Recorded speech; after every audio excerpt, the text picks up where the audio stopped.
So hello and welcome to Kinship Earth Connections, a monthly networking event series for evolutionary leaders and heart-centered Earth advocates. My name is Lauren Archer. I'm the Executive Director of Kinship Earth, and I will be your host today. On behalf of our founders, our board of directors and advisors, our donors, and our extended community of kindred spirits, I'm delighted to welcome you today and want to thank you for joining us. I definitely want to acknowledge the wisdom and the capacity in this room. We are a community of solutionaries who are all working together toward the same goals. At each Kinship Earth Connections event, we introduce members of our network, help facilitate introductions and strategic alliances, and foster our growing community as one global network, working together on our shared goals of helping humanity awaken to our inherent kinship with all life. Today, we are delighted to welcome Barbara Merz, who is going to share a presentation with us titled Mutuality in Action, Advancing Climate Solutions Through Women's Leadership Around the Globe. And because Barbara serves on the board of the Buckminster Fuller Institute with our own advisory board member, George Orbelian, I'd like to pass the proverbial talking stick to George to introduce Barbara and to share a little bit more about what a phenomenal force of nature she is. So, George. Thanks, Lauren. So my pleasure to be with all of you today. Barbara Merz is a leader. She led the global campaign at the Nature Conservancy, which raised over $8 billion for nature. Her team introduced climate solutions that link planetary and human health in the largest environmental campaign ever launched, completed ahead of schedule and surpassing their bold $7 billion goal by over $1 billion. Barbara led this campaign with colleagues and supporters across 72 countries. As managing director of Pathfinder International, Barbara leads this international NGO's work with innovative climate solutions and resilience. Working with strong networks across the globe, Barbara collaborates with leaders in Africa and Asia to deliver rights-based strategies that empower women responding to our climate crisis in their communities. She leads strategic vision of the Buckminster Fuller Institute with Tom Chi and myself.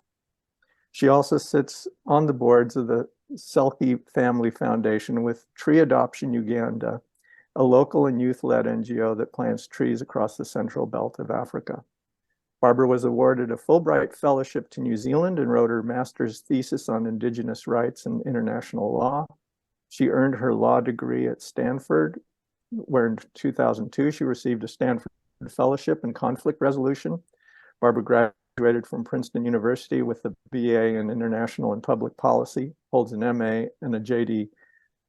Barbara is a member of Chief, a private network for powerful women in leadership. So my pleasure to let her get involved with the presentation now, and it's just a joy to work with her. Thanks. Thank you, George. Thank you, everyone. Oh, it's actually such an honor. And with the gathering of people who formed this community called Kinship Earth, kinship being such a beautiful, beautiful word, connoting not only our kinship with one another, but also with other species, life systems, and Earth in the very title. It feels to me like I'm with a group who has many shared values, and I'm looking forward to the conversation because this is exactly the topic today, mutuality in the work that we do. I'm going to start by sharing, and we'll do that now, with really an acknowledgement of country and of land. As Lauren said, I am sitting in Australia. Let me just, can you all see my? Mm-hmm. Yes. I'm here on Gadigal land of the Eora Nation, and it's such a pleasure to acknowledge the stewards and custodians of this land. I'm proud here, it's right here in Bondi Beach, Australia. The great ocean that wraps our planet sits right outside my window, and I never forget that land informs so much of our understanding of one another in this moment in time. This beautiful artwork in front of you that has the title Mutuality in Action of my talk on it is actually a beautiful work by Aboriginal Australian artist Nungari Turner. She entitled this work Women's Story. If you're anything like me, you know there's probably as many stories as there are women on the planet, but also there's some beautiful universals. One of those universals that I've learned deeply through engagement with Indigenous communities is actually a way of seeing the world that acknowledges our deep interconnections.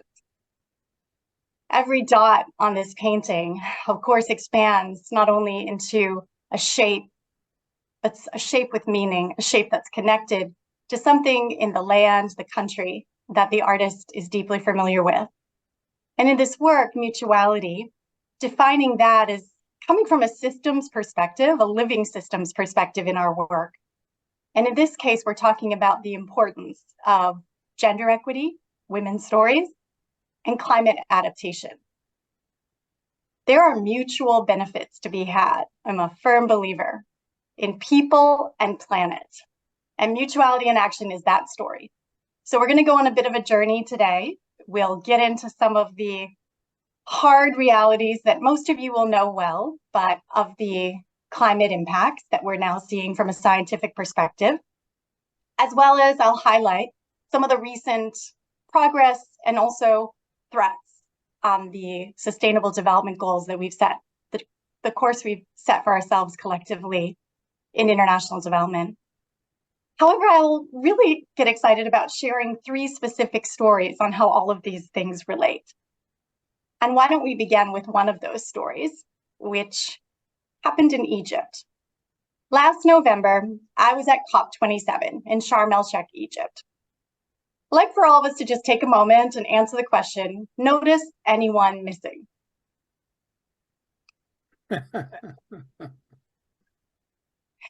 Of 113 world leaders that attended this event, only 3 were women. Jacinda Ardern from New Zealand, one of my favorite nations and neighbors nearby, was not able to make it. There are a few more women leaders, but just think about that proportion.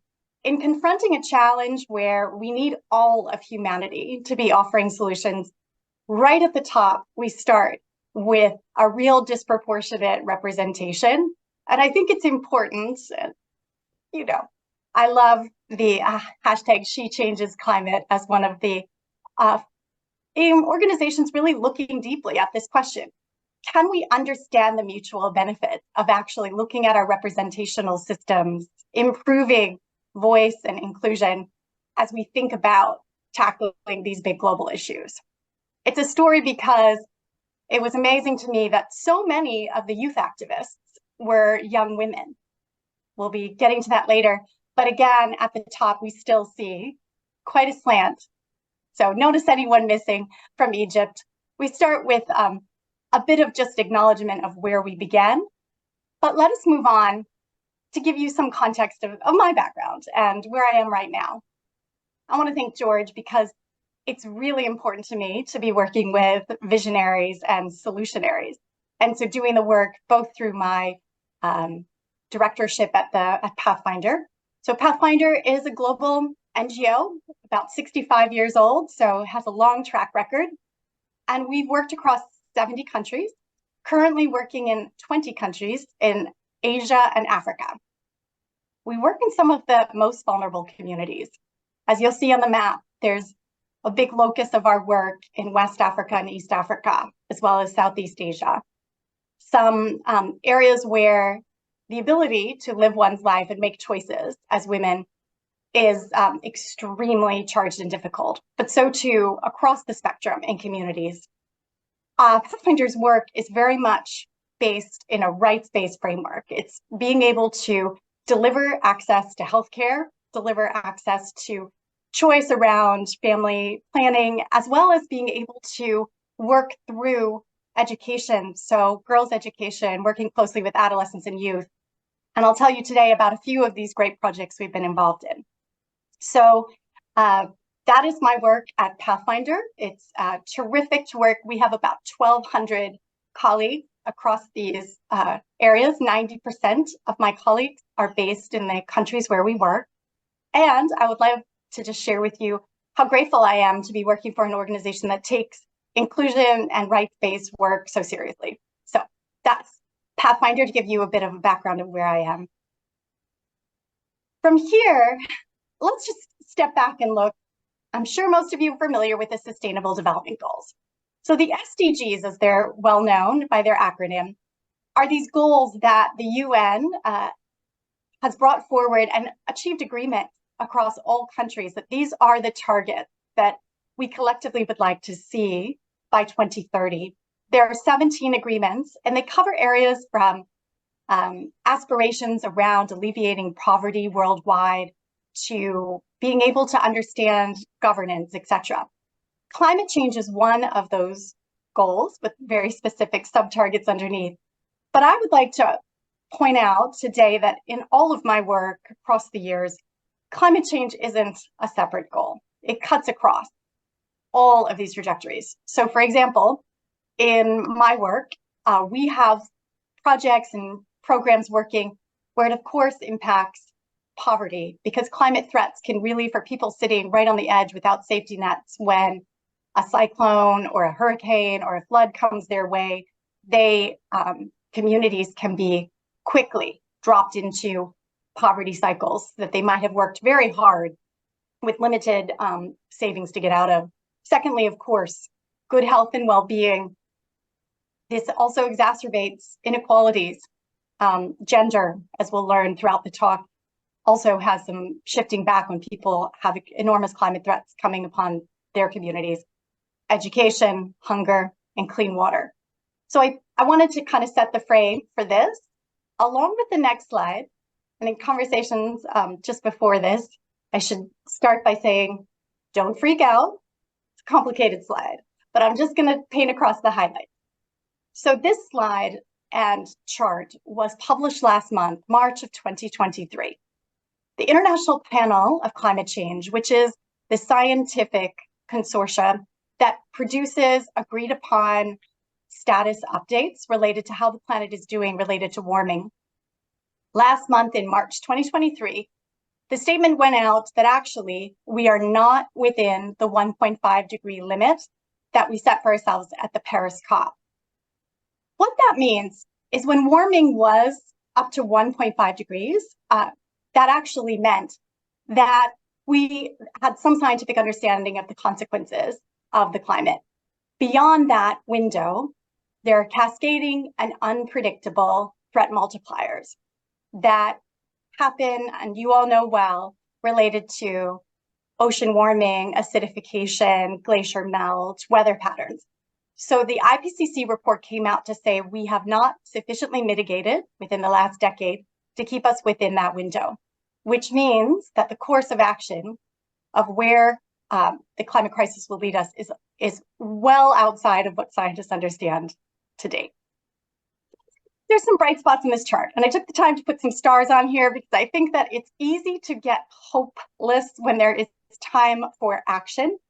I want to acknowledge the grief around that and coming to terms, but this is a talk that's really focusing on, for those of us who have understood this for a while, what does this mean and what do we do next? And to this point, my work really felt in many ways validated because the IPCC has come to show that mutuality is essential in all of the actions we do going forward.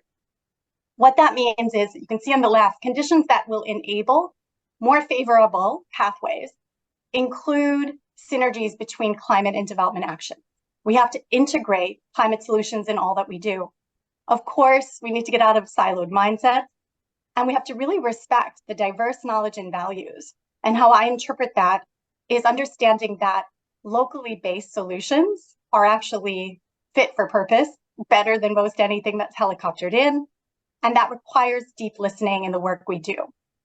And by following some of these protocols in this work, you'll see on the right that the outcomes characterizing development pathways means we actually get to a place where there will be lower emissions, systems will transition, but more importantly, there's also an integration of equity and justice. So let's progress into the next part of this talk, which is really to base the abstraction of SDGs and charts on unpredictable climate pathways into the work that we do on the ground. So about a decade ago, there's an area in Tanzania called Lake Tanganyika. It is an incredible place with such vitality of animal migration, cradle of civilization in many ways. And our work in an area called Tungani has provided some real lessons. I want to say when it started, the idea was we start with fish. So it began with a conservation organization coming in and saying, let's look at how we can sustain fishing practices on this lake. And the conservation work, and I know having worked for a great conservation organization, was pretty narrow in focus. Let's keep the fish managed. Fish stock management is a well-worn track. We know how to provide information and education about seasonality of fishing, the way in which the take needs to be thoughtful across the year, etc. There are standard practices.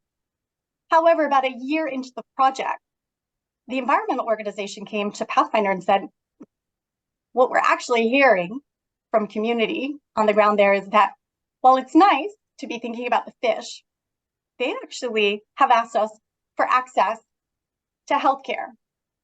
They also have asked for access to contraception. There's an unmet need for contraception in communities here. We're wondering if Pathfinder, which with its expertise around these topics of women's health, can come and partner. And it was the moment of a great story being born. So for the last decade, as this chart shows, this project has grown from a fish around fishing preserves to one in which there's been deep dialogue with community around outcomes that the community themselves have defined related to girls' education, you can see here. Reproductive health services, over 150,000 people provided with sexual reproductive health and access. Farmers trained in climate smart ag, and even the surrounding elephant migratory tract have been strengthened because of preservation of land, and that has led to tons of carbon being sequestered, over 500,000 metric tons every year. I bring this story up because it's actually a story of hope for this work. I think so often we think about the silos and we think about one-by-one intervention, but this more holistic story tells a living system story, tells a story about getting in and actually asking communities who know best where and how to make the next best move. I want to also point out here, as Lauren had highlighted from the beginning, we would be remiss to be able to not highlight how the climate crisis disproportionately affects women. In the countries that we work, of course, these are not the highest emitters at all, but unjustly they suffer a lot from the climate crisis. We have seen how women in these communities, how heat and drought affect their food security, but also compromising women in their pregnancies and maternal and child newborn health. There's also precipitous drops of rates of girls in education. So even basic primary education, which has been a growing statistic over time, it has been decreasing. Women who have to walk distances to secure water are more vulnerable to violence. There's also an uptick when there's weather disasters in gender-based violence or domestic violence in the household. And families that are really distressed and on the edge of poverty have often been seen to marry off younger girls from their families in order to sustain wealth. So these are lives and pathways that are being chosen to survive. So women, we don't think about them, I certainly don't, as simply those suffering from climate. I actually think about the missed opportunity of all of their solutions. So we really believe that women are also the great source of resilient climate solutions. And my team at Pathfinder has done great work in creating what's called a solutions guide. And I give a nod to my colleague, Dr. Meg Brown, who consolidated all of the research out there to date on the solutions that have been out there and also the research. And I will provide a link, Lauren, to the group because it's such a great guide and resource. We launched it in Egypt at the COP, and people have so appreciated, the open source nature of being able to share this information. We want it to get out there. There's nothing proprietary about the interventions. Share and replicate. We believe that where women lead, a healthier world follows. We know that the one great takeaway from years of international development has really been when you invest in a girl, in women, the entire community rises. And so that's actually just such a strong thing to remember in our work. I want to talk you through now, just a few moments, of the model. So this is the model or the theory of change in the world that I work with, where we look to how first we assess the threats. So climate threats are actually local and interconnected and gendered. What that means is they show up differently in every place. We try to really take a women-centered approach in how we think about these things. And also the work is to stop and listen to colleagues as they inform us about what realities they're seeing, how it shows up. Typical climate threats include extreme heat, drought, sea level rise, poor air quality, food insecurity, water insecurity, floods, and of course, wildfires. We know throughout the US, we've seen this, but this is also true across the world. These threats, therefore, show up in community with impacts that actually lead to things you probably know well. There's a huge pressure in migration. Once people can no longer feed their families from kitchen gardens or planting the crops their mothers or grandmothers may have planted around their homes, when those stop providing the extra food required on the table, they migrate. We're seeing a huge push in the Sahel in Western Africa to people migrating to megacities in Nigeria. It's a really big migratory train. And as you know, sometimes in the past, those kind of migration and displaced people have led to conflict. It's a big geopolitical stability issue around climate refugees. Secondly, early marriage. Girls are married off sometimes well before puberty. Violence, as we've spoken about. There are particular health risks as well. There's a whole area around the Lancet. They've done work on planetary health, which is looking at disease vectors that are increasing when the temperatures are changing, giving rise to different kinds of insect populations, transmitters of disease. So disease vectors are shifting and not necessarily ones that public health systems are prepared for. They also believe pandemics will be on the rise in the next decades. Health systems themselves are disrupted. And of course, when I think we've had this conversation in the West, particularly in the US, around when there's an extra care burden, say, for example, schools are shut down, that care burden does fall on the shoulders of women most often. So even when there's progress for women to be getting alternate sources of livelihoods, when there's additional care burden on the household, additional members sick, or systems that aren't necessarily supporting, that burden disproportionately falls to women. So climate change threatens communities, but our mission is to strengthen resilience. Here, we understand, again, to be women-centered in the work we do. We do the assessment of what the threats are in particular, and those may change over time, but then we think about the three key mutually beneficial interventions. It's health, and it's equity. And also equity happens through understanding that this is not a one-off situation of a flood or a drought, but actually things may be permanently shifting. Understanding the systems, better information, and then therefore tapping into people's ideas for local climate solutions. And those in a cycle build us to greater and greater resilience. So that's the model, but I think I want to take you back again into a story. And the story here comes from our first project in Tharpurkor, Pakistan. This area is right on the border of India. It's an incredibly dry region. And for Pakistan, one of the most populous areas, has a 1.6 million person population. This is, again, communities are, it's one of many. This area, we began in the Sindh province, which is near Rajasthan, when there was a huge drought. So we were working with communities where there was disruption of schooling, increasing violence, early marriage, focused on drought. we've since learned in partnering with one of our great partners called ERA, the Extreme Heat Resilience Alliance, that there are more and more days that are over 50 degrees centigrade. So 50 degrees centigrade is that temperature by which the body starts to shut down. Dehydration becomes a big risk. Lethargy, tiredness, if you're exposed in the sun too long, it's just simply dangerous, particularly for vulnerable folks, and that includes older people as well as pregnant women. Those are two areas where there's the research shows huge mortality impacts.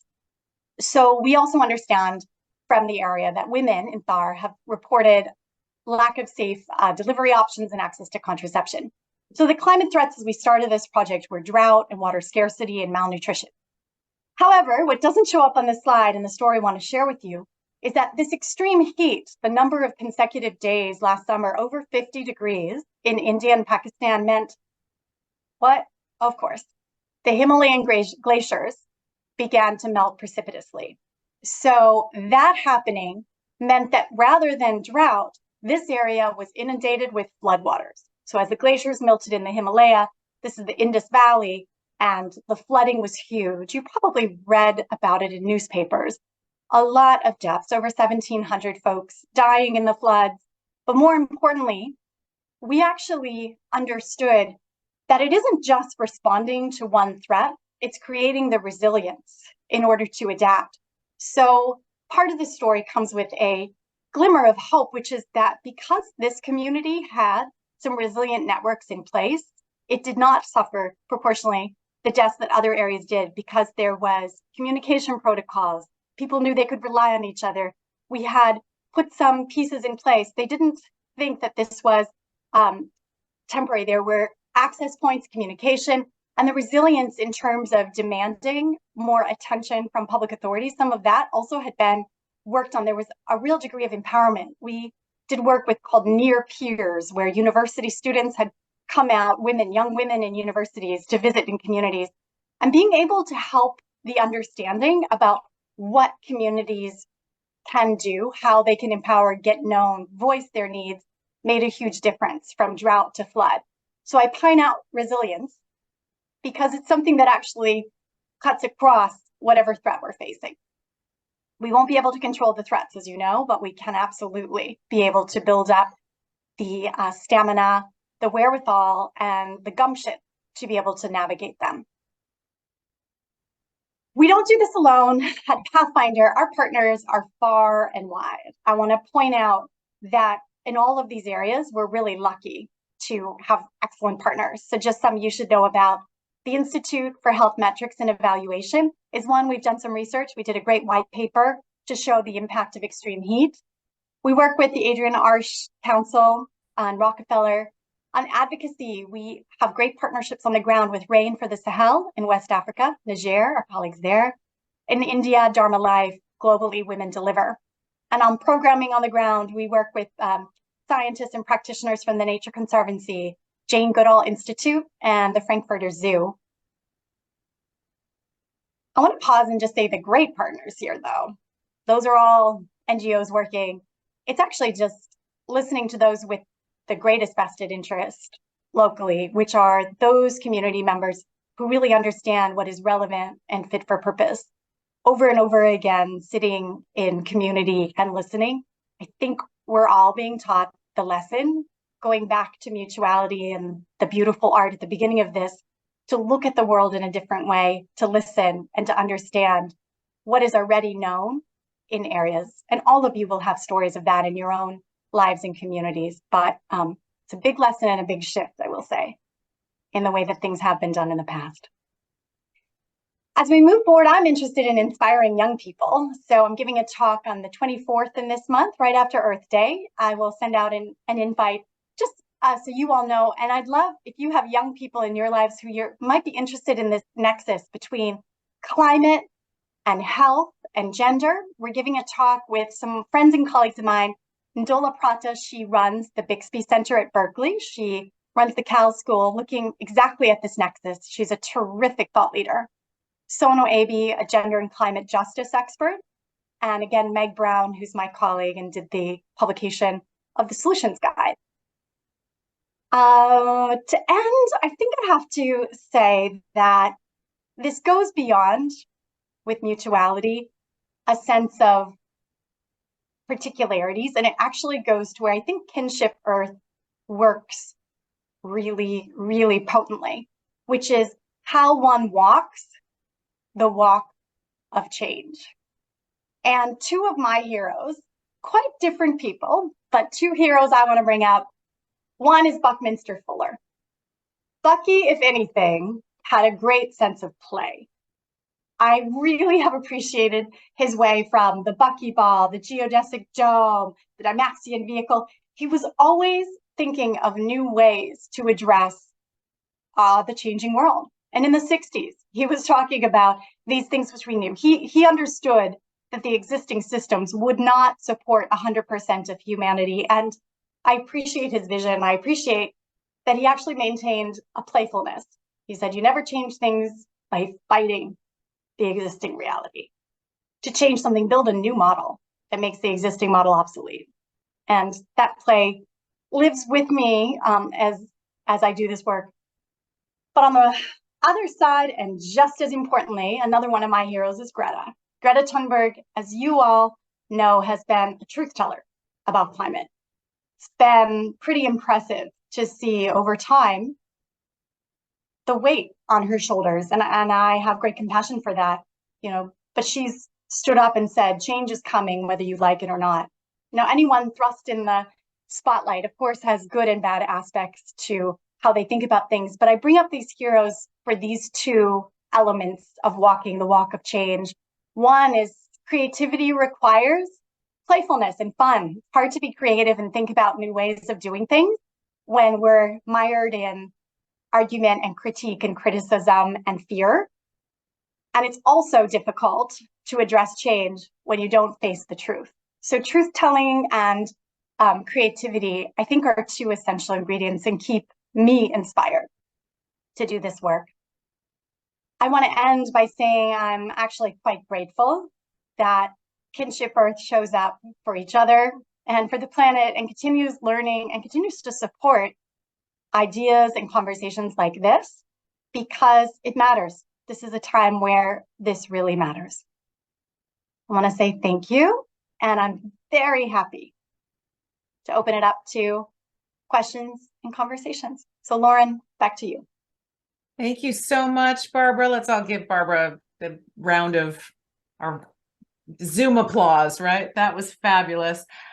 So a quick little formatting. If you don't already know, if you go to the reactions button down at the bottom of your Zoom screen, there is an option to raise your hand. So we encourage questions. And I want to just take a moment to honor the wisdom in this room. The people that we attract to this community, you guys are all change makers. We are the people who are showing up. And so I want to honor and acknowledge those of you who are here. So I know George has a couple of specific questions. Anyone want to share their reflections on what Barbara just said or how this relates to your own work? Or shall we toss it to George to kick off the questions? I think mine are kind of overall. So one of the things, Barbara, I wanted to ask you is, from your extensive experience working around the world, what are some of the cultural biases that you see regarding women that need to change for us to scale the future we want to see? Thanks, George. I'm going to start with a really harsh reality. In many cultures and community, women still are viewed as property. It is hard, but it means marriage prospects. There's the dowry, deeply entrenched patriarchal systems. And until women are viewed as humans in their own right, not representing just the children they bear or the family wealth they bring, but actually for ideas and life force, creativity, all of the things that I think is the inherent right of the human to choose and walk their own path, that's really the work. And it shows up in so many ways across so many cultures. And I think we've seen a lot of progress. I think there is no time in history that it has been better to be a woman than right now compared to where things have been, perhaps. However, there's such a long way to go in every single culture in the world in order to bring forth the best of all of humanity. And that's really that balance of the opportunities provided. So is there any key thing that, as people try to support this change, that we can keep an eye out for? Because, it's hard to get this information from the news. We need the backstory from someone like you. What should we look for as we facilitate this change? Education is the pathway. I think opening up girls' education, I've never seen such a potent intervention. Like I said, even when you go to people who have been in the work of development for decades and decades, they will say that is the single intervention that lifts all boats. So girls' education is really key. And when you see rates of primary education going up, and some of those, as you know, are really quite basic things. When women, young women and girls hit puberty, often some drop out of school, and that's for reasons of there may not be safe places for menstrual hygiene. So there's basic work that our organization has done in the past of just simply constructing washrooms and making sure that there's the opportunity, but it's also the work of social behavior, culture shift, and change to be able to recognize and then provide support and networking around those women. So that's why, for example, in the story of Pakistan, we love providing near peers, so role models from the community that have made it onto university, because that opportunity, you can kind of see a sight line to where you may go. And also, we've heard from a lot of girls that actually there's a potent thing of the internet age we live in, or at least radio and television, seeing a lot more examples of life pathways one can choose. So I think women and young women, particularly that I speak with, are passionate about this. And they're feeling like they can demand more in these times, because they're also seeing that the change is slowly happening. Thank you. Thank you. I see Terry has his hand up. Terry Molnar is the chairman of the Kinship Earth Advisory Board. So thanks for joining us, Terry. And feel free to unmute yourself. I just said that might help. Barbara, thank you so much. And it's so wonderful to hear the work that you're doing in the world. Bravo. Thank you. I have a couple of questions for you. The first one is, are you seeing a reduction in arranged marriages, particularly in India and other parts of the world? And the second one is, have you seen microcredit doing a good job, and is Pathfinders involved with microcredit? Such good questions, Terry. Thank you. Let me take the first on arranged marriages and then get to microcredit and the associated microinsurance, which have actually worked in that area. Arranged marriages, I don't have too much insight into. We do work in India, and a lot of that work is with adolescents and youth, but I couldn't tell you in particular the proportion of arranged marriages. I think it relates so deeply to cultural norms. And of course, over time, there are so many influences in that. I think at the moment, it would be hard to say. And of course, India had such a struggle in the pandemic around health issues that there's still a lot of data coming out. So around arranged marriages, overall, there has been a downward trend, because women and men, quite frankly, are really choosing themselves rather than having parents and in-laws make that choice for them. But it is, it's a slow change. And of course, in any kind of change, it will also have bumps of going up and down, because there'll be forward progress and then, of course, some step backward. But I think you're right. Arranged marriage is such a statement around a key relationship and decisions about in what are we in service of, right? That question of that key choice in our life. And I think a lot of people are taking that to heart and thinking, okay, what is important here? The second question relates to microcredit. That with Muhammad Yunus, you all know, back in Bangladesh, such a potent intervention. It's the sort of circles of credit where particularly small pots of money would go to creating opportunities for livelihood. So that small investment that women might be able to have more livelihoods. Microcredit has continued to be strong. There was a backlash when the industry got a bit too big and people were forcing repayment a little bit fast. So there was a bit of a backlash in India while I was working there. And I would also say that microcredit has such potency and power. I'm really a believer in livelihood opportunities and bending finance in order to get ideas lifted. So you probably share that vision. Microinsurance, I think, is a very natural companion to that. And I want to say that because microinsurance shows that things happen, and often insurance is too expensive for small business owners or entrepreneurs. So we often can come from a mindset of be entrepreneurial, but with no safety net. And when that happens, of course, without a safety net, you can end up worse than you were when you tried. And so microinsurance provides it was Leapfrog that I worked for earlier in my career, and it's been so successful to provide affordable insurance for folks who are sort of, quote, on the bottom of the pyramid, products of insurance. That is a really ripe industry because it actually allows that safety net for saving to go. And for people to actually have, the safety net in order to take risks. So, not all countries do we have bankruptcy laws that allows people to sort of reset. You can get into cycles of poverty, but insurance is another key and holds the hand with microcredit, I believe, in order to provide opportunity as well as mitigate some of the risks that you take on with that opportunity. So those are really good questions.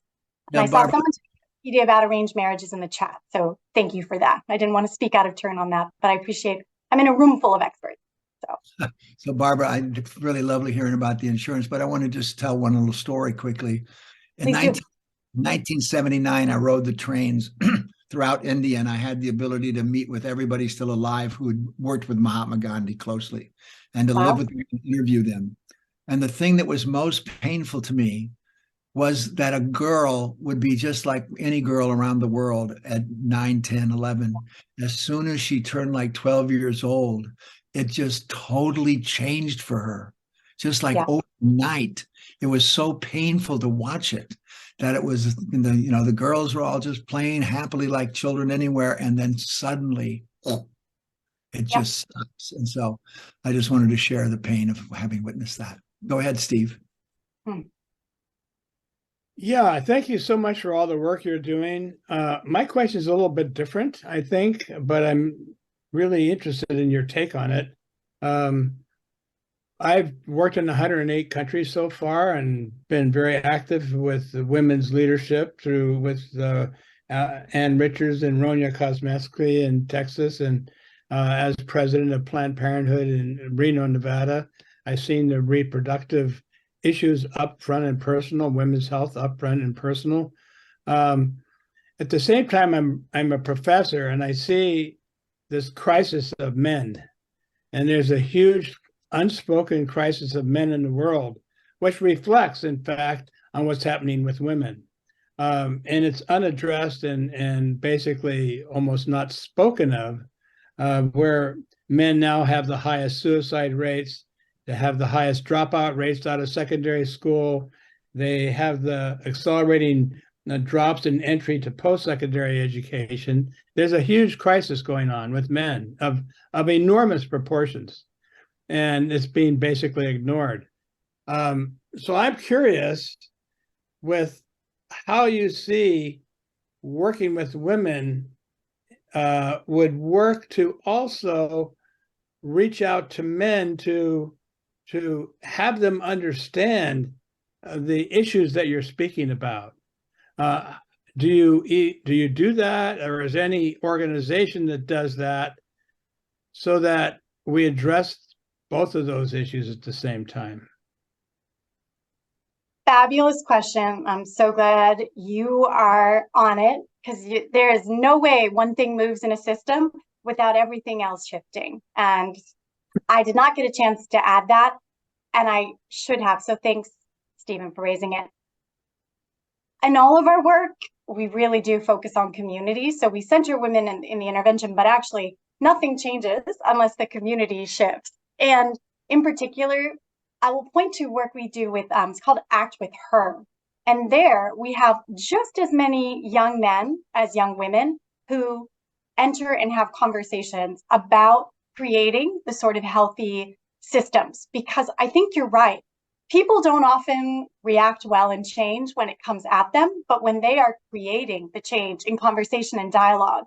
And so we're witnessing actually more and more in the act with her. This is both in Ethiopia as well as Jordan, that whole communities can shift behaviors and norms related to gender. And all of this is about really balancing. And I want to have deep compassion. We need great, strong men and also compassionate, understanding, educated colleagues and allies across. So this work could not be done without attending. And I want to say that, yeah, the importance of being able to be full system perspective. It's hard to talk about gender because so often you want to talk about increasing the rates of girls even having the opportunity to get to school before they drop out. But what we're really saying is nothing gets sustained until the entire community is holding those choices.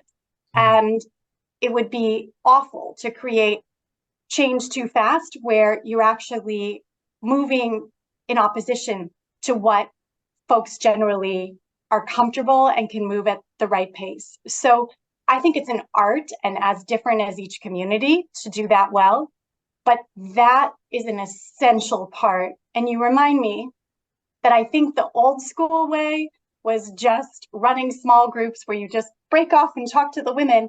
And actually, that actually hasn't helped. We need to have dialogue and discourse like this, where we really sit in circle and there's a shared understanding and people feel like they're part of the change rather than having it thrust upon them.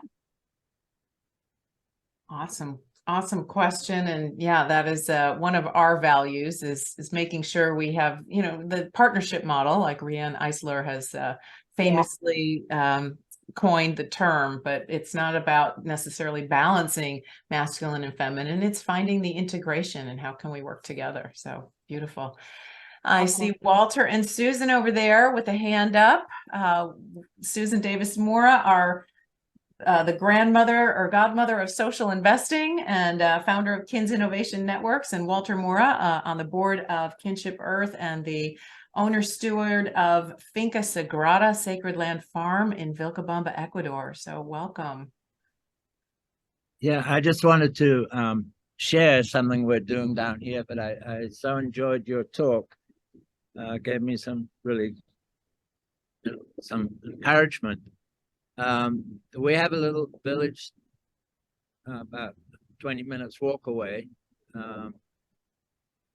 And when COVID hit, a few years back, it's just a village of about 150 families. And they couldn't work and they were getting a lot of food basket gifts every week. And they came to me and it was the women that came to me and said, hey, they knew I was a farmer because we have the farm here. They asked if I could help them create some local gardens, community gardens, which I did. And it was a lot of fun for me to do that. There are about 20 women involved. And, they're, here we call them campesino folks, quite simple women, but I know that they're really very intelligent and so hungry for knowledge. So I was able to bring in some people to teach, got into nutrition and farming. Growing food involves everything, right? Not just growing food. And gosh, they use WhatsApp a lot here. And they talk to each other on WhatsApp all the time, and they send videos about how to grow vegetables and all that kind of stuff. It's pretty amazing experience to see how they work together. And I think one reason, I just joke about it, why they like me is my Spanish is very poor, so I hardly talk at all. And it gives them a chance to communicate a lot, right?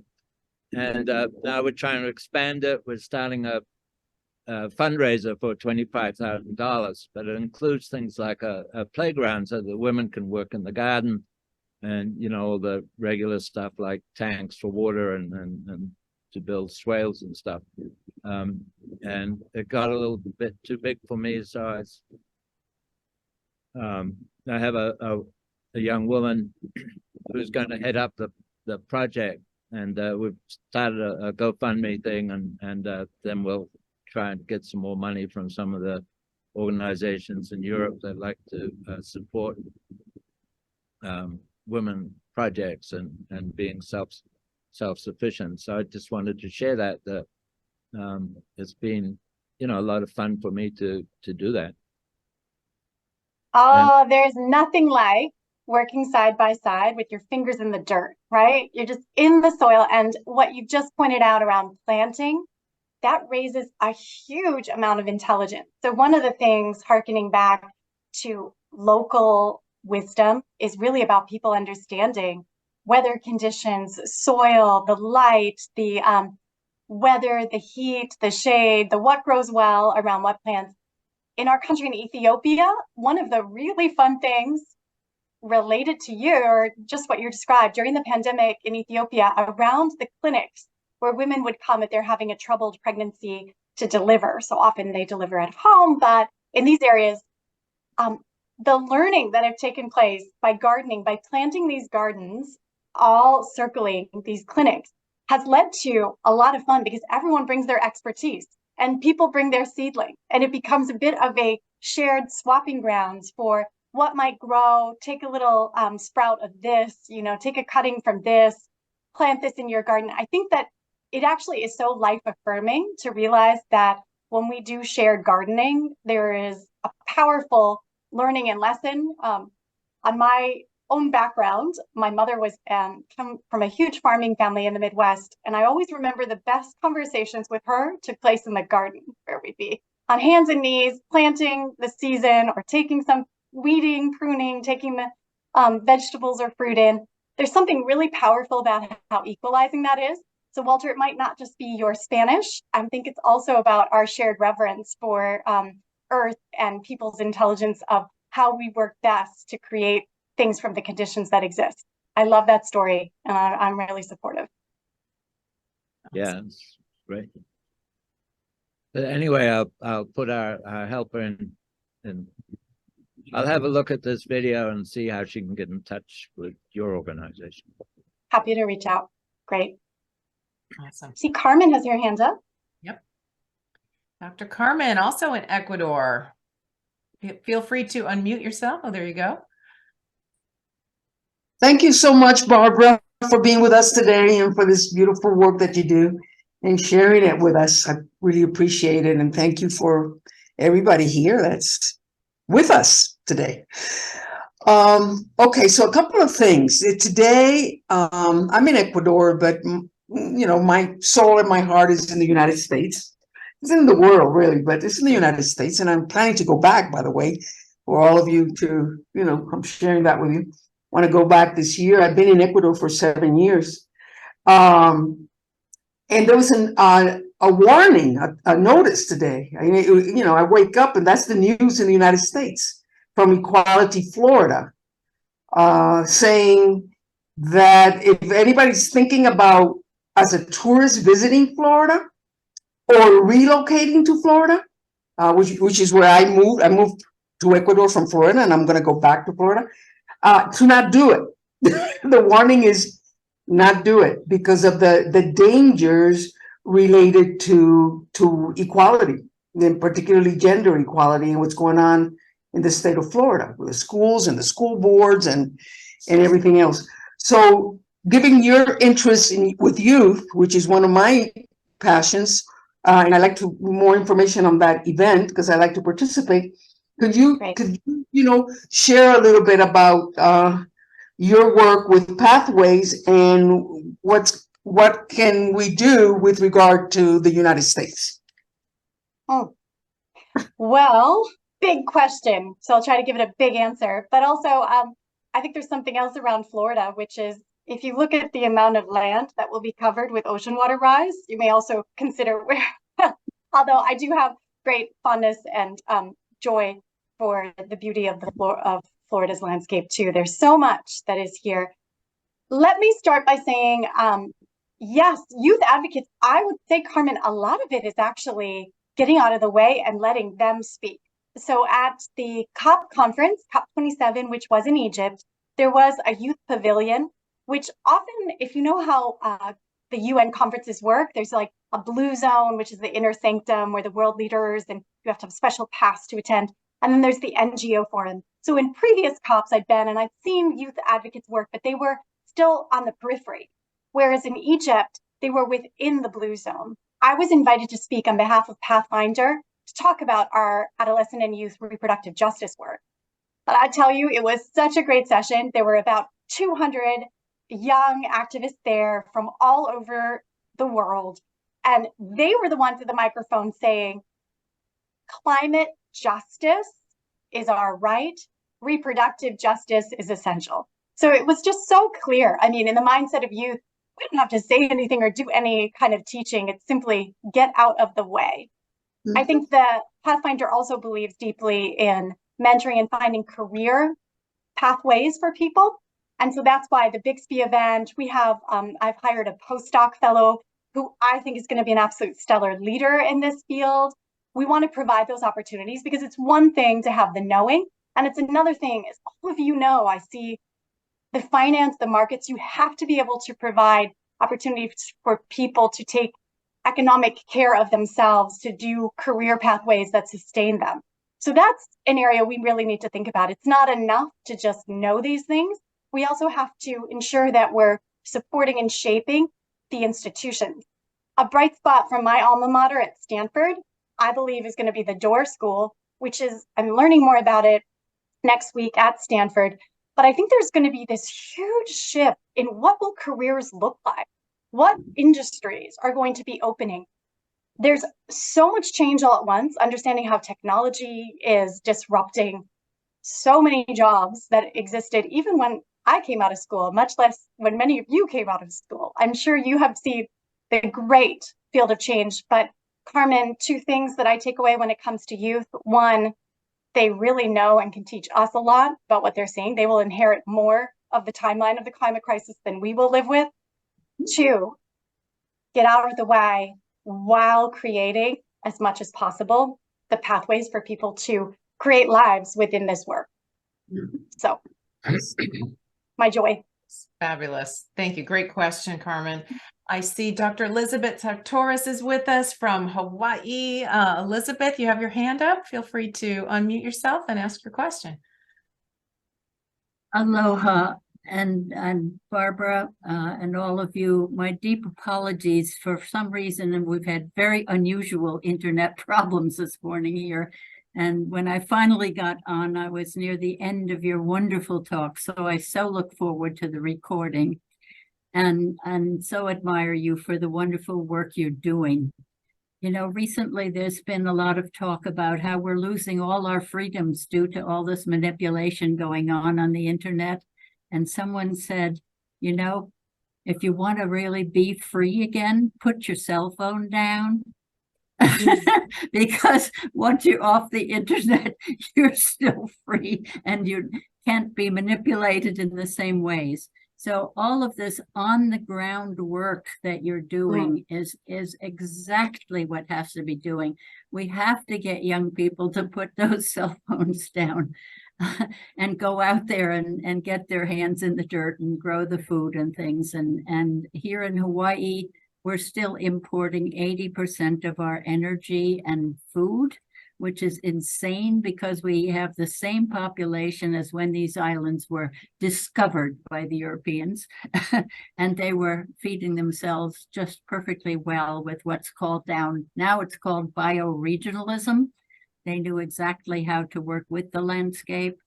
Anyway, it's this work on the ground that's the only way through the bottleneck that we're going to get. When Carmen, when you first said something about people being warned against moving to Florida, I thought you were going to say because of climate change.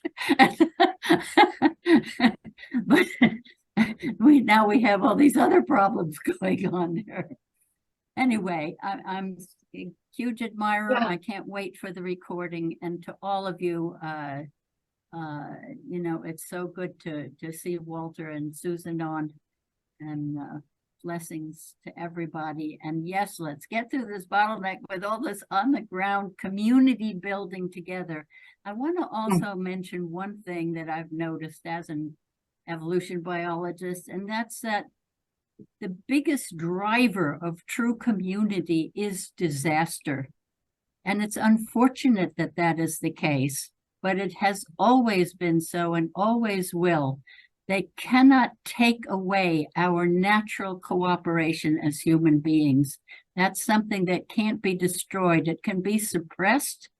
We've been taught that we're competitive beings rather than cooperative, to the point where we don't even notice that we live in hives of millions of people cooperating all day long.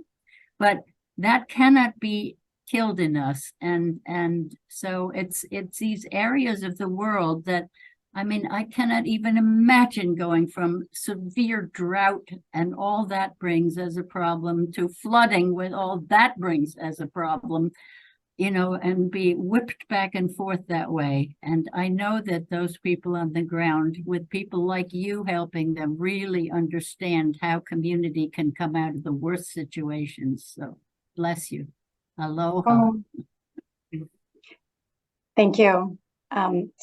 Some really wise words in there. I want to take that in and just reflect back two things that are so true from my experience of working on the ground with colleagues. There is something very real about grief as we encounter the climate reality. And I think that also we kind of tend to bypass or speed over that. But actually, one of the young women who we've worked with closely in Bangladesh, her name was Sadia Rahman.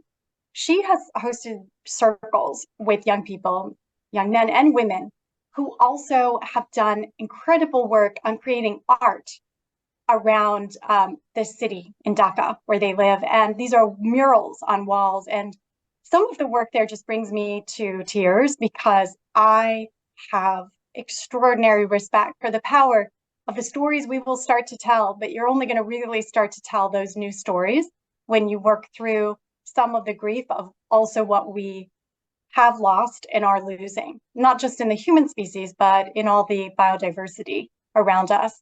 So that is certainly part of the story right now. And grief really can take place by communing, deep communing with others, finding out who your community is and having those conversations.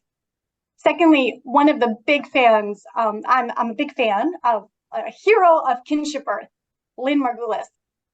Lynn, as a great scientist, really showed us a lot about evolutionary biology. In fact, I love the quote on your website where it really is not, life is not here because of competing, it's here because of the great creating.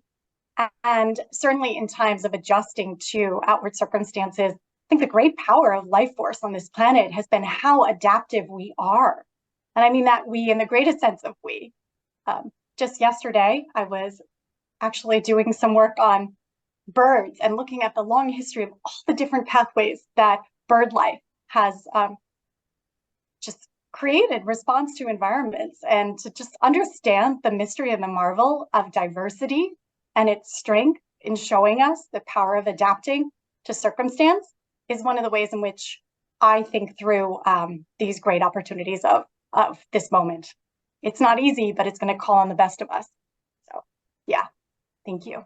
Fabulous. Barbara, I want to make sure that we invite you to share links and specifically any information about how this community, individually or as a collective, can support you and the work that you're doing. So anything you'd like to share about how people can get involved, where can we reach you? There are a couple of questions in the chat. People are very interested in that youth conference that you're presenting right after Earth Day. So yeah, please let us know. Yeah.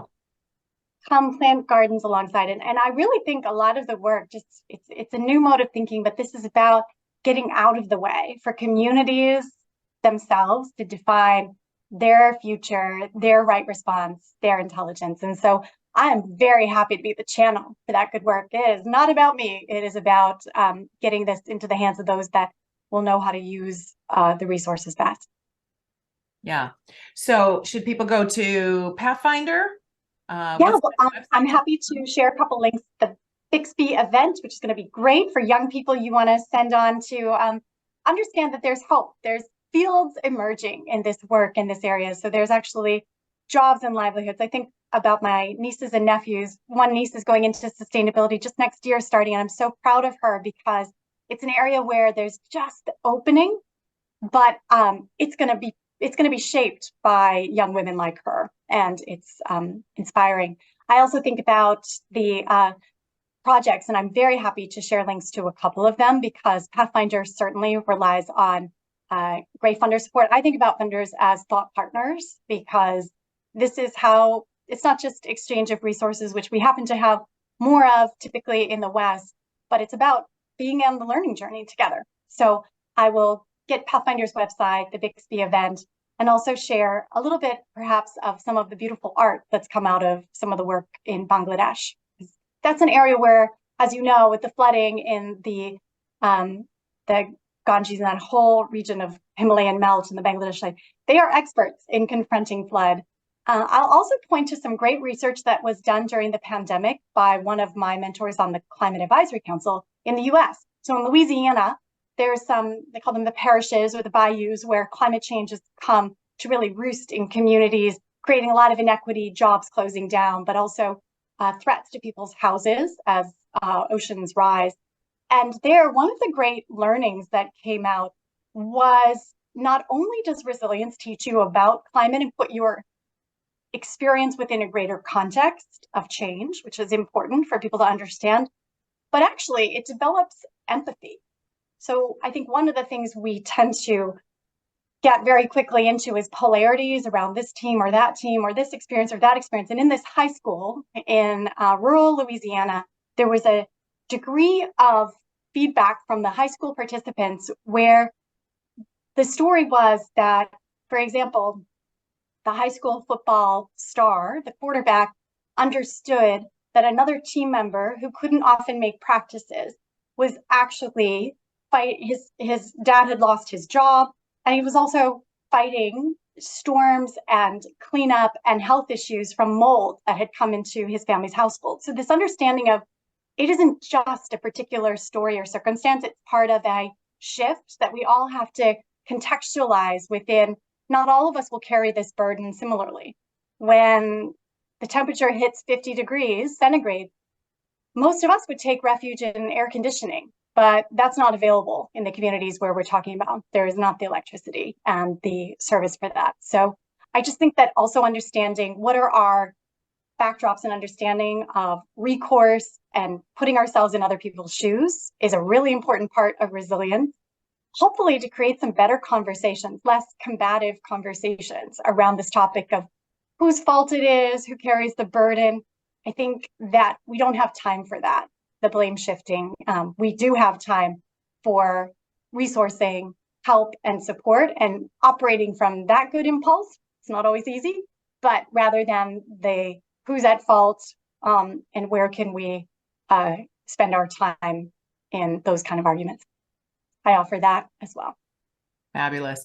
Dr. Carmen, I see you have your hand up. I do want to make sure to let people know, so we'll come back to you in just a moment. I want to just share really briefly that we've got some upcoming events. I'm going to go back a slide.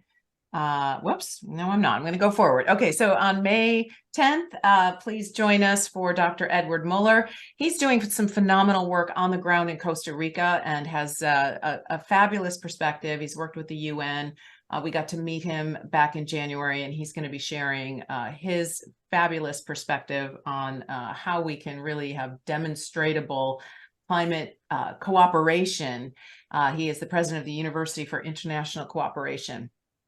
And a slide I forgot to put up at the beginning, so forgive me, but I do want to take a moment to just acknowledge the light within each of us, to acknowledge the present of spirit, the passion that illuminates each one of our hearts for being part of this interconnected system, and to know that as we connect and light our own lights, we are connecting a network of light beings around the planet.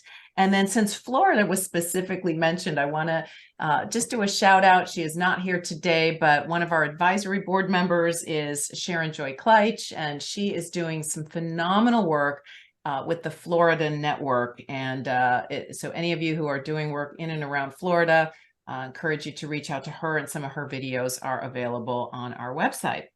So with that, I'm going to jump back, and I see that Carmen has her hand up again. So Carmen, take it away. Yeah, excuse me, Barbara, I have a quick question for you. It has to do with, excuse me, personal finance, money, financial literacy.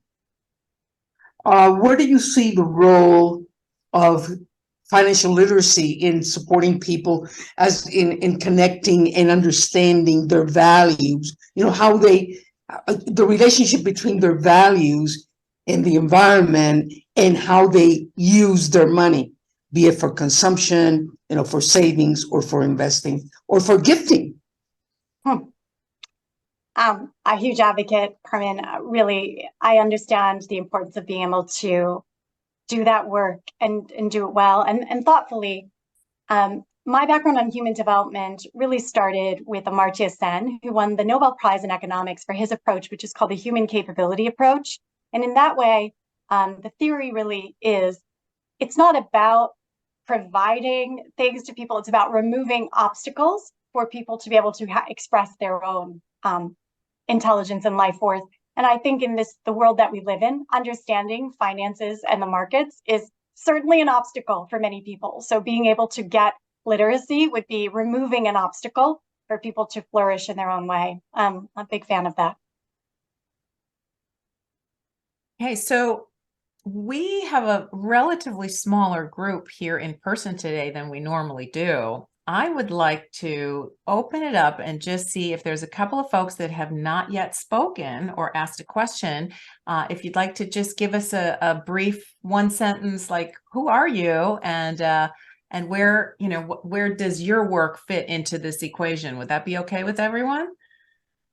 I'm going to call on, I don't know. So I see Eric has his camera off. I had the privilege of meeting Eric just the other day, and he is doing some phenomenal work on regenerative modular homes. But he may be kind of in the background. Roy, you've got your camera on, and I know you've been attending several of these events. Would you like to just share a word or two about who you are and what work you're doing in the world? Sure. Yeah.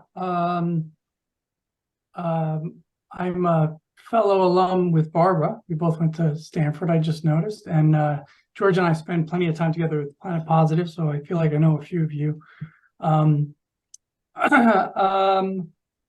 I guess context, in fact, I was kind of putting it in the chat. So one thing I realized early on, actually at Stanford, at the beginning of Stanford Business School, all the clubs put their tables out, you know, like, you know, to try and recruit people. And myself and a buddy were walking past the Women in Management Club.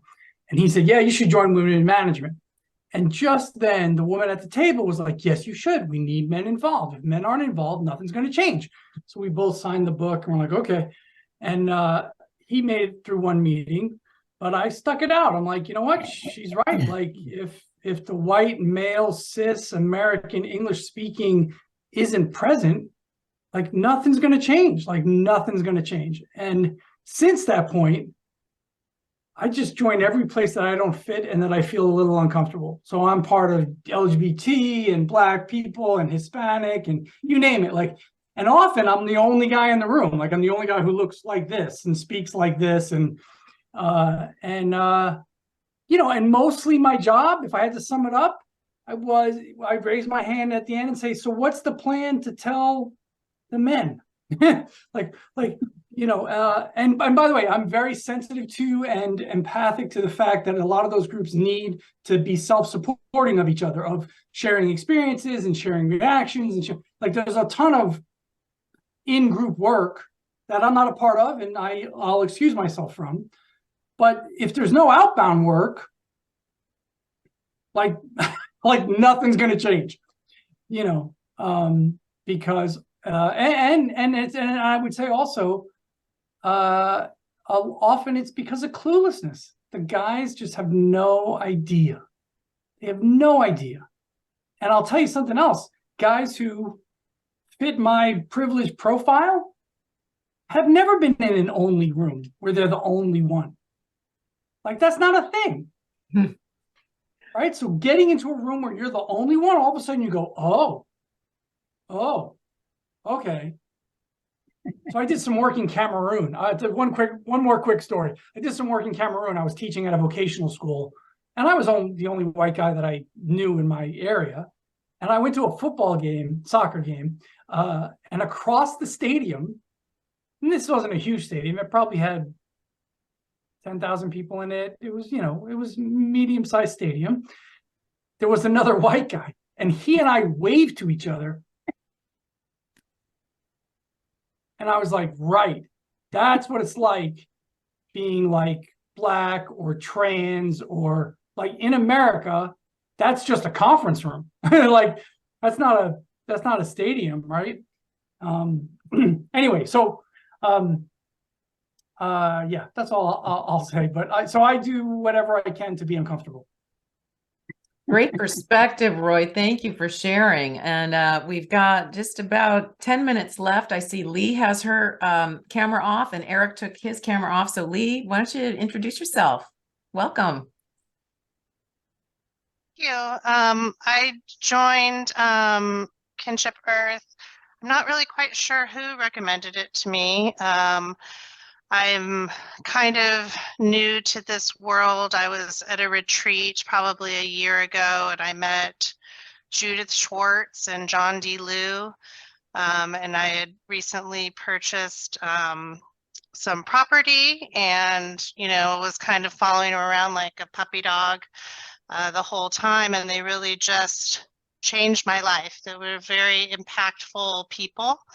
And so having met them and really kind of became obsessed with ecosystem restoration and climate justice.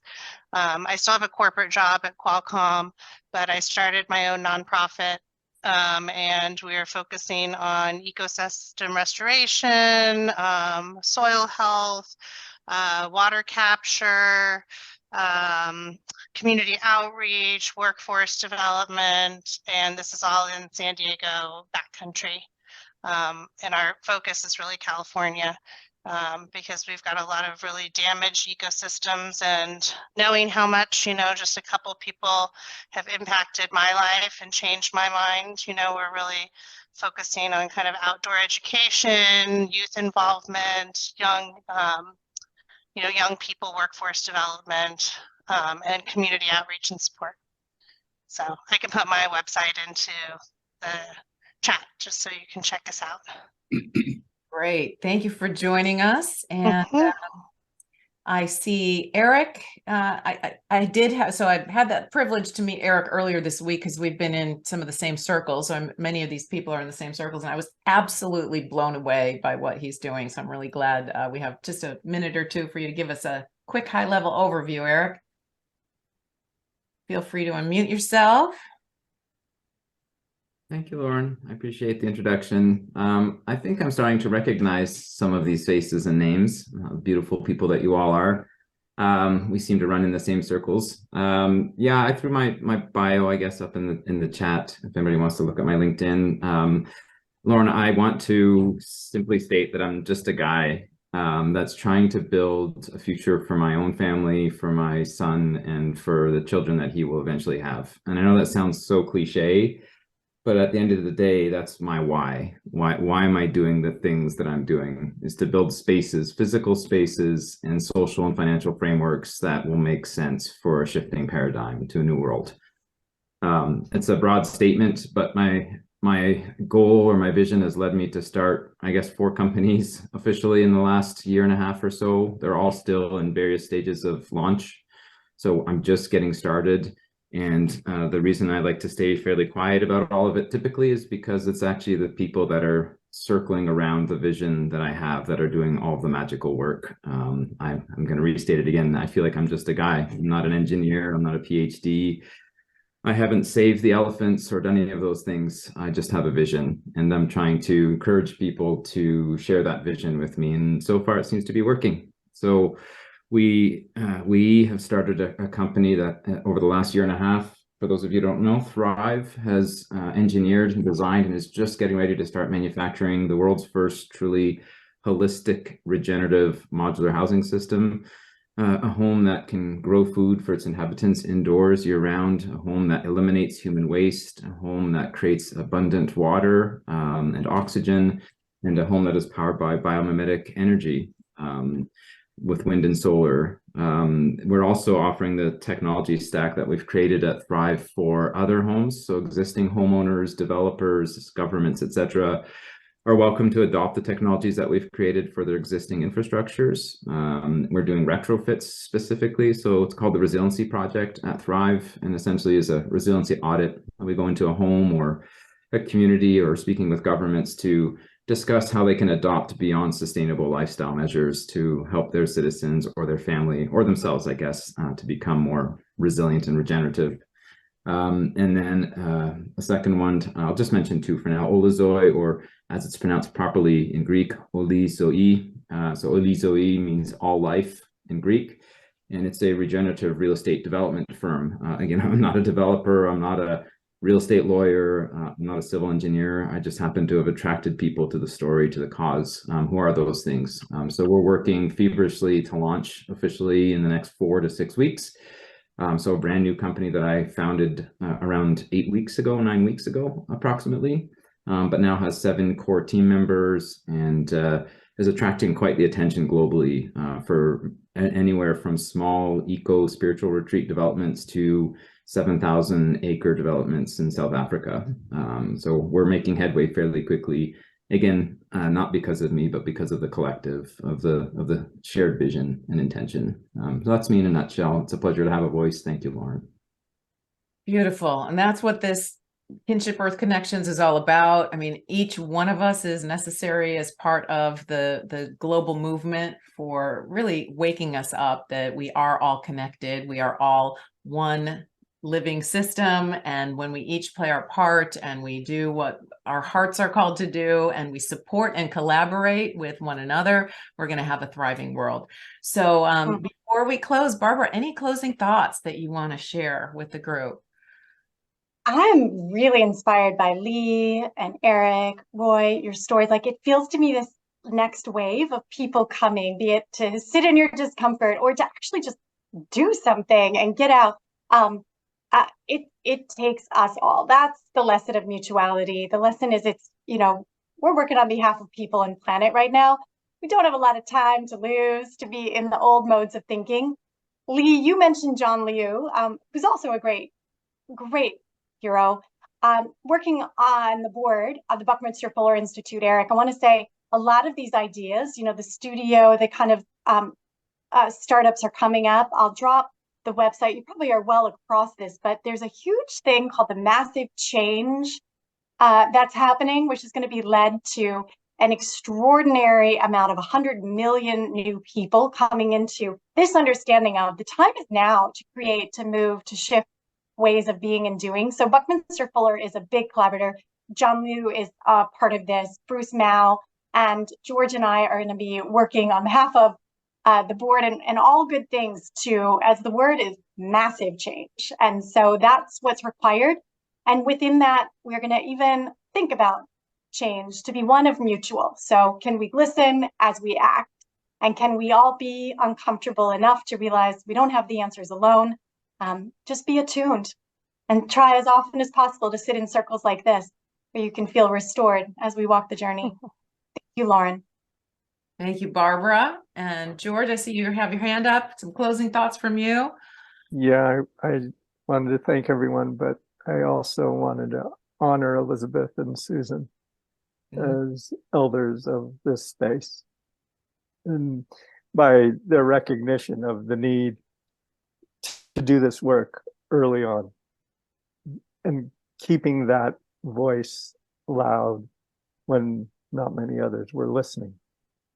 And I'd like to hear from both of you and share a couple words of how we can continue at this moment with your experience and what you've shared. Am I supposed to say something? If you want to. Invitation is open, Susan, for you to just share your cheerleader spirit. Susan has been on the sidelines cheering this movement on for over 40 years. We are here because of your undying commitment and dedication to movement and this work. So thank you. If there's anything you'd like to say, please feel free. Yeah, I would like to thank everybody on this call, because every one of you is just, you know, vision inspired and devoted, and we are changing Earth, and it's wonderful. And this experience we're having together is just the beginning, because we are all here to transform Earth for everybody in a good way that's for everybody. And the differences between men and women and young and old and all of the different things that we know, these changes are coming now, and they are glorious, and they are inspiring, and they are not going to stop, and they are going to be good for every one of us, because that's what this Earth is about now. And we are the ones who are starting it. And God bless us all. Woo! On that note, I'm going to say thank you, everyone. Thank you so much for being who you are, for doing what you do, and being part of our community. So please stay in touch. And thank you, Barbara, for your fantastic presentation today. Everybody, there will be notes in the link that I put on the YouTube channel. So please stay in touch. Okay. Such a pleasure. Thanks all. Thank you. Bye. Bye. Bye. Thank you for joining us for today's Kinship Earth Connections event. We encourage you to like this video and subscribe to our YouTube channel. To learn more and get involved, please visit us at kinshipearth.org.